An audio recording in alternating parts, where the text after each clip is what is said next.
नमस्कार. सरनामा या टॉपिकवर आपण आजचं पुढचं लेक्चर बघणार आहोत. यापूर्वी आय थिंक 4 लेक्चर येऊन गेलेले आहेत. 2 लेक्चर हे पूर्ण सरनामा टॉपिक हा मी तुम्हाला इन डिटेल ट्रिक्सच्या स्वरूपात पण सांगितलं आहे आणि बाकीच्या पद्धतीने पण सांगितलं आहे की लक्षात कसा ठेवायचा. आणि अजून एक येऊन गेला आहे जसं स्वातंत्र्याचा क्रम त्याच्यात कसा दिलेला आहे, त्याच्यावर काय जे प्रश्न असतील ते. पुन्हा महत्त्वाचे उद्गार जे काही दिलेले आहेत सरनाम्याविषयी, कोणी काय काय उद्गार काढलेले आहेत ते. ठीक आहे, असे 4 व्हिडिओ येऊन गेलेले आहेत. त्याची लिंक मी डिस्क्रिप्शन बॉक्समध्ये देते.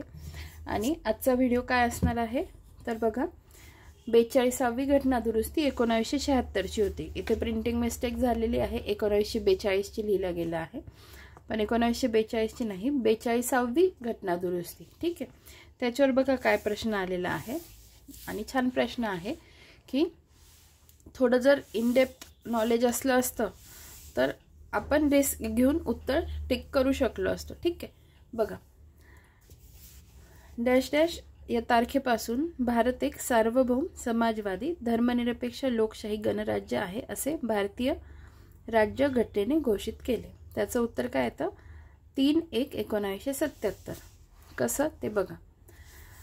प्रस्ताविकेतील शब्द बघा, आपण स्पष्टीकरण बघत आहोत. सार्वभौम समाजवादी धर्मनिरपेक्ष लोकशाही गणराज्य, न्याय, स्वातंत्र्य, समानता, बंधुता, एकता व एकात्मता. ठीक आहे, हे झाले प्रस्ताविकेतील शब्द. 1976च्या 42व्या घटना दुरुस्तीनुसार प्रस्ताविकेत समाजवादी धर्मनिरपेक्ष एकात्मता हे शब्द समाविष्ट करण्यात आले. ठीक आहे, महत्त्वाचा पॉइंट आहे हा. 1976ला जी 42वी घटना दुरुस्ती झाली त्यानुसार कोणते 3 शब्द ऍड करण्यात आले? समाजवादी, धर्मनिरपेक्षता, धर्मनिरपेक्ष आणि एकात्मता. ठीक आहे, बघा पुढे. 42वी घटना दुरुस्ती 3 जानेवारी 1977ला अंमलात आणली. घटनेचे उद्देश न्याय, स्वातंत्र्य, समानता आणि बंधुता.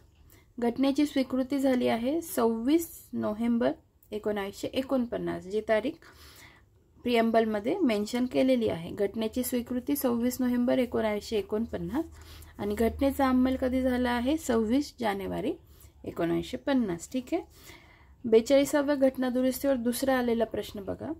1976च्या 42व्या घटना दुरुस्तीने प्रास्ताविकेत कोणत्या नवीन शब्दांचा समावेश केला आहे?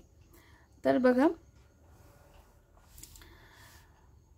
आपण आत्ताच पाहिलं की कोणकोणत्या 3 शब्दांचा समावेश केला, तर समाजवादी, धर्मनिरपेक्ष आणि एकात्मता. ठीक आहे, आता याच्यात सार्वभौम आहे म्हणून हे ऑप्शन केलं. समाजवादी आणि धर्मनिरपेक्ष हे तर बरोबर आहे, इथे समाजवाद लिहिलेलं आहे. ठीक आहे, समाजवादी आपल्याला हवंय, समाजवादी आणि धर्मनिरपेक्ष ह्या ऑप्शन मध्ये आहे. नंतर श्रद्धा, उपासना, व्यक्तीची प्रतिष्ठा याचा काही संबंध येत नाही. एकता आणि एकात्मता. आता याच्यात काय दिलंय? याच्यात एकात्मता सोबत एकता दिलेलं आहे. एकता नाही, एकता ऑलरेडी होतं, एकात्मता नंतर ऍड केलं आहे. मग आपलं उत्तर काय आलं पाहिजे? फक्त समाजवादी आणि धर्मनिरपेक्ष. म्हणजे वरीलपैकी कोणते विधान बरोबर आहेत? तर फक्त ब हे विधान बरोबर आहेत. म्हणजे उत्तर आपलं ऑप्शन क्रमांक 1चं फक्त ब हे उत्तर झालं. म्हणजे काय? समाजवादी आणि धर्मनिरपेक्ष. ठीक आहे, बघा पुढे. आणि इथे प्रिएम्बल दिलेली आहे, ती आता मी काय वाचत नाही कारण ऑलरेडी आपली पहिल्या लेक्चरमध्ये वाचून झालेली आहे. 1976च्या 42व्या घटना दुरुस्तीनुसार प्रस्ताविकेत समाजवादी, धर्मनिरपेक्ष व एकात्मता हे शब्द टाकण्यात आले. ठीक आहे, आजचा व्हिडिओ एवढाच होता. आपण लवकरच भेटूया पुढच्या व्हिडिओमध्ये. धन्यवाद.